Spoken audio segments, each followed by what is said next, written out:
दिखाते हैं। जो बिंदु बिंदु आत्माओं का बाप शिव है, जिसकी यादगार मंदिरों में शिवलिंग दिखाते हैं, वो सिर्फ आत्मा है, उसका अपना जिस्म नहीं होता, अपना शरीर नहीं होता। इसलिए उसकी यादगार मंदिरों में शिवलिंग दिखाते हैं, जिसको न हाथ है, न कान है, न पांव है, न आंख है, न नाक है। हाँ, कोई कोई शिवलिंग ऐसे भी खुदाइयों में मिले हैं। मंदिरों में अभी भी प्राचीन मंदिरों में वो शिवलिंग स्थापन है जिनमें सिर्फ मुख बना हुआ होता है। माना आंख भी दिखाई जाती है, नाक भी दिखाई जाती है, कान भी दिखाए जाते हैं, मुख भी दिखाया जाता है। 5 सिरों वाला मुख, 4 सिरों वाला मुख, 3 मुखों वाला शिवलिंग ऐसे दिखाते हैं। ये टाइम टू टाइम जो षष्ठ रूपी रंगमंच की विशेष आत्माएं हैं, उनमें वो प्रवेश करता है नंबरवार पुरुषार्थ अनुसार, और उन आत्माओं के द्वारा श्रेष्ठ कर्म करना सिखाता है, श्रेष्ठ पार्ट बजाना सिखाता है। तो जिनमें प्रवेश करता है उन विशेष आत्माओं का नाम ब्रह्मा दिया जाता है। इसलिए ब्रह्मा को चतुरानन कहते हैं, 4 मुखों वाला। पंचानन कहते हैं, 5 मुखों वाला।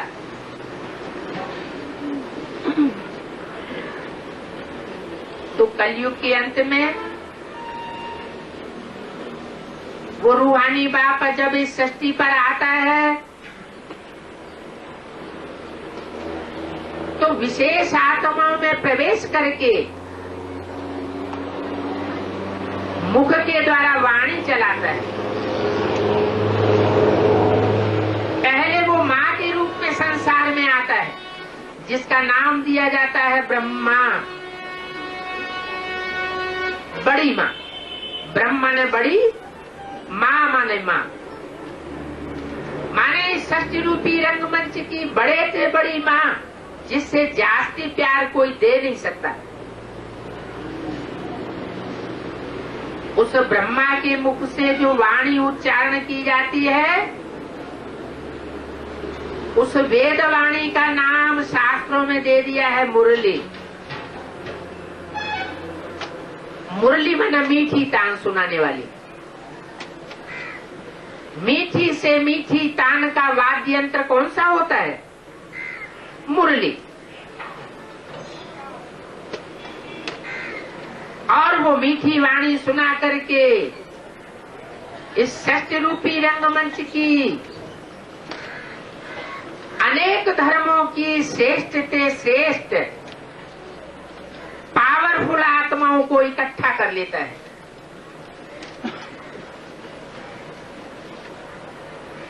एक रंगमंच पर इकट्ठा करता है। उस रंगमंच का नाम है माउंट आबू।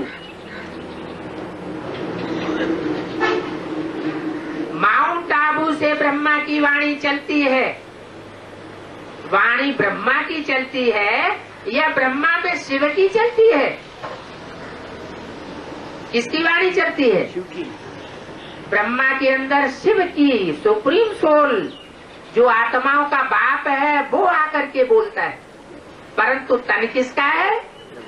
कृष्ण वाली सोल का, जो ब्रह्मा के नाम रूप से संसार में प्रत्यक्ष होता है, जिसके नाम से संसार में हर देश के अंदर, सब बड़े बड़े शहरों के अंदर ब्रह्मा कुमारी ईश्वरी विश्वविद्यालय खोले गए हैं।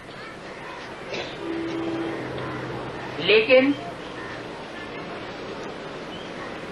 लौकिक में भी देखा जाता है कि लौकिक परिवार में जिन बच्चों को बहुत प्यार मिलता है, लव ही लव मिलता है,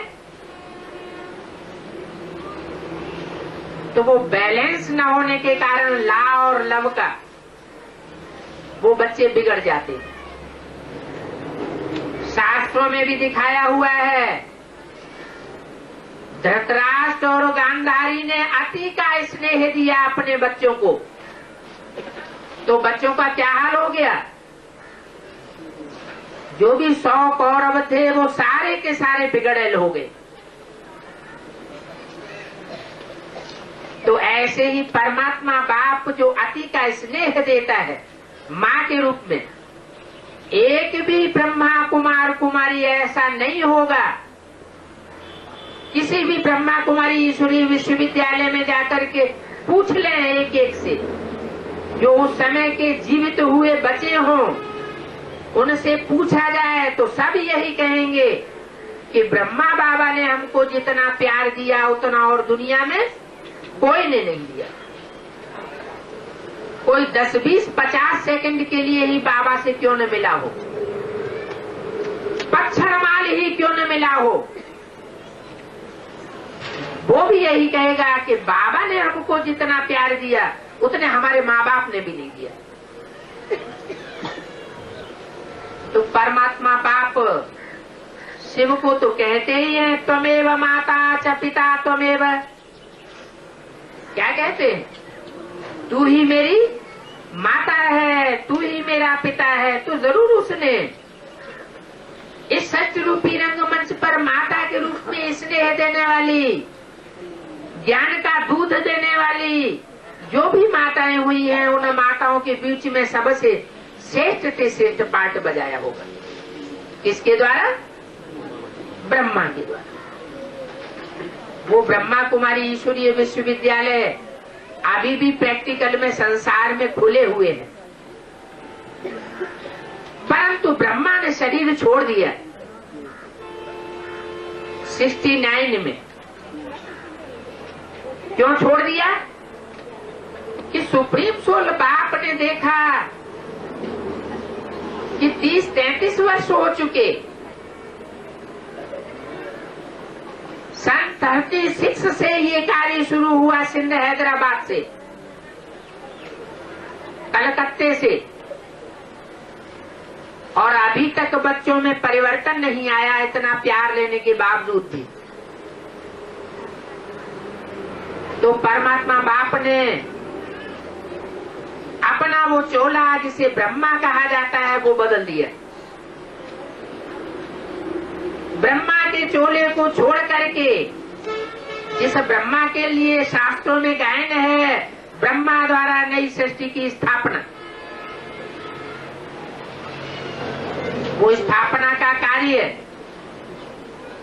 ब्रह्मा से ब्राह्मण तो पैदा हुए,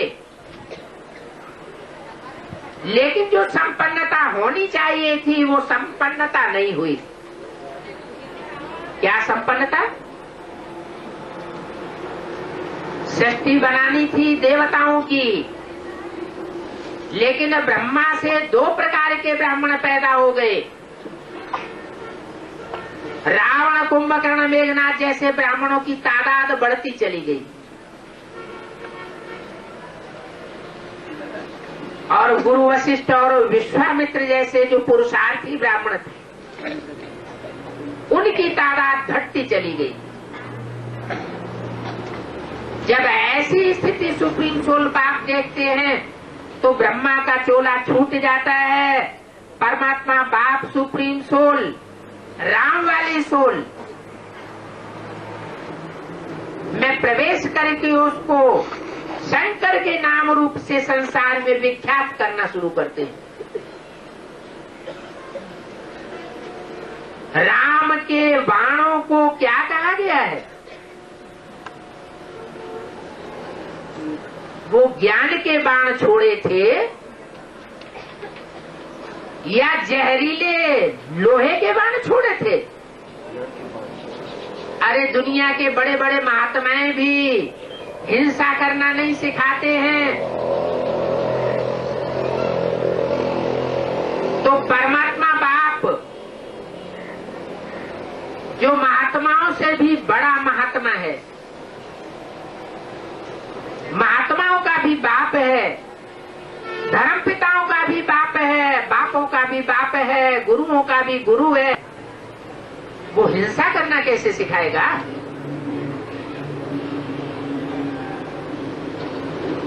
तो जो सुप्रीम सोल मीठी तान ब्रह्मा के द्वारा मुरली चला सकता है, मीठी वाणी, वही सुप्रीम सोल उन आतताई ब्राह्मणों को ध्वंस करने के लिए, उनको नीचा दिखाने के लिए ज्ञान के बाण भी छोड़ता है।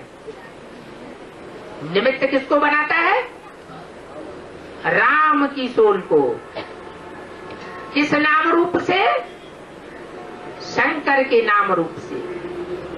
इसलिए शंकर के मंदिरों में कौन सा वाद्य यंत्र विशेष बजाया जाता है? मुरली बजाई जाती है क्या?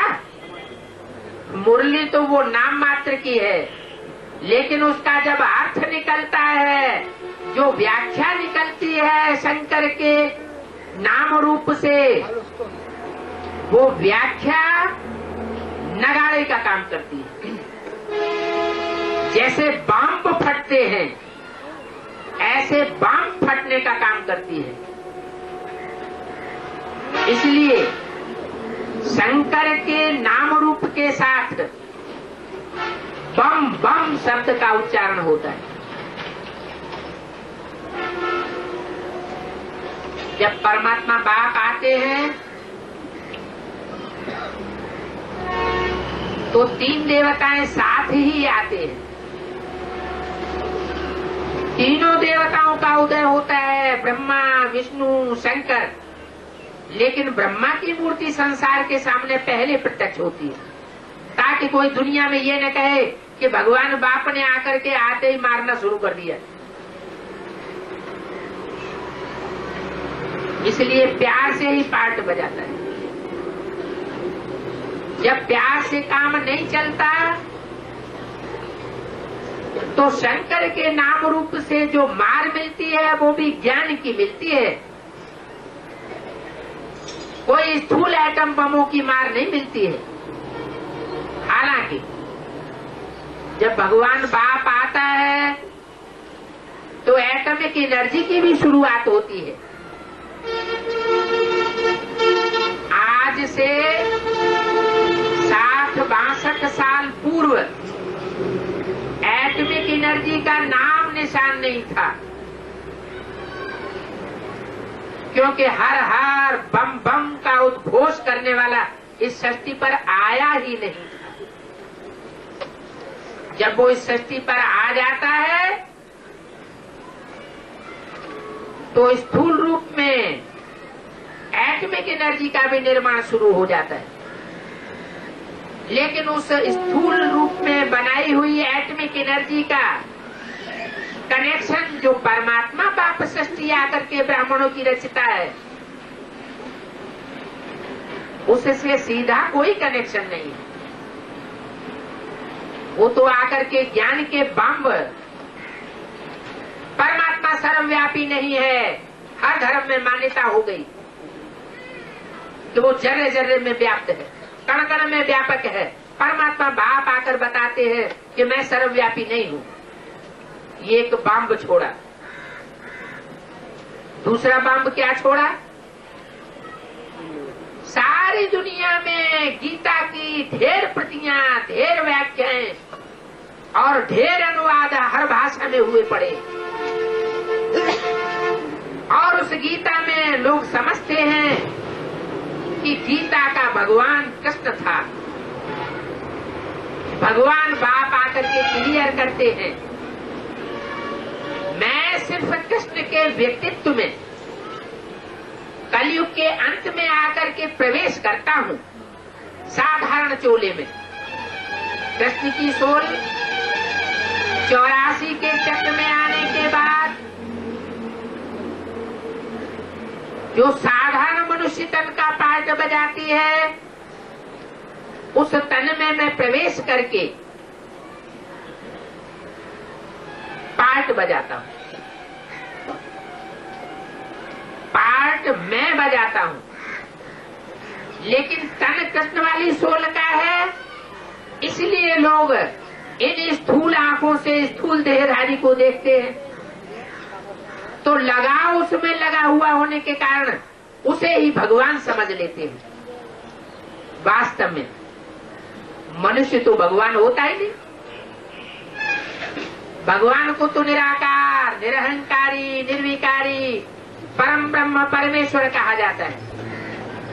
इस श्लोकों में भी हम गाते हैं, गुरुर् ब्रह्मा गुरुर्विष्णु गुरुर्देवो महेश्वर। फिर क्या कहते हैं? गुरु साक्षात परम ब्रह्म तस्मै श्री गुरुवे नमः। माना परम ब्रह्म सबसे ऊंचा गुरु कौन हुआ? सतगुरु कौन हुआ? ब्रह्मा हुआ, विष्णु हुआ या शंकर हुआ? नहीं, कौन हुआ? जो उनसे भी ऊंचा निराकार परम ब्रह्म परमेश्वर है, जिसे शिव नाम दिया जाता है। उसकी बिंदी क्या ही नाम शिव है। वो बिंदु, ज्योति बिंदु, जिसे सिंधु कहो, सूर्य कहो, अनंत प्रकाश देने वाला कहो, वो उन तीनों देवताओं से भी सर्वोपरि है। वो जन्म मरण के चक्र में नहीं आता है। अगर वो भी गर्भ से जन्म मरण के चक्र में आने लगे, गर्भ से जन्म लेने लगे, गर्भ के बंधन में बंधने लगे, तो हम मनुष्य आत्माओं को इस सृष्टि पर छुड़ाने वाला कोई भी नहीं है। मनुष्य गुरु इस सृष्टि का सुधार नहीं कर सके, खुद भी इस सृष्टि में विलीन होते रहे और दुनिया भी नीचे गिरती चली गई। वो सुप्रीम बाप ही जब इस सृष्टि पर आता है, तो ब्रह्मा विष्णु शंकर के द्वारा इस सृष्टि का स्थापना, पालना और विनाश का कार्य कराता है।